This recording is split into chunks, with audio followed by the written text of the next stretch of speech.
Каспий Pay қосымшасында жұмыскердің жалақысынан бірыңғай төлемді қалай төлейді?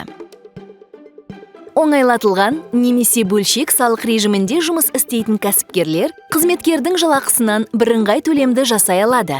Егер оның табысы 25 айлықтан басталса және одан көп болса, бұл тиімді. Бірыңғай төлемге медициналық сақтандыру, зейнетақы және жеке табыс салығы кіреді. Олар жалақыдан шегеріледі.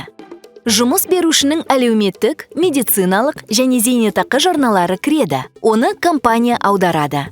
Бүкіл салық кезеңінде жұмыскерлер атынан тек бір тәсілмен, жеке аударыммен немесе жалпы сомамен төлеу керек. Ол үшін салық сервисіне жұмыскерлер атынан бірыңғай төлем деп өтіңіз. Қызметкердің жалақысы көрсетілетін жолды басып, соманы енгізіңіз. Салық пен аударымдар автоматты түрде есептеледі. Егер жұмыскерге жеңілдік берілсе, бұл туралы хабарлама экранда көрсетіледі.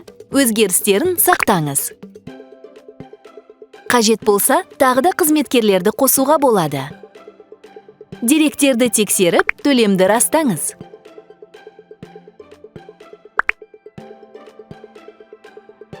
Дайын. Түбіртекті көру үшін салық сервисіне оралып, тарих қосымша бетіне өтіңіз.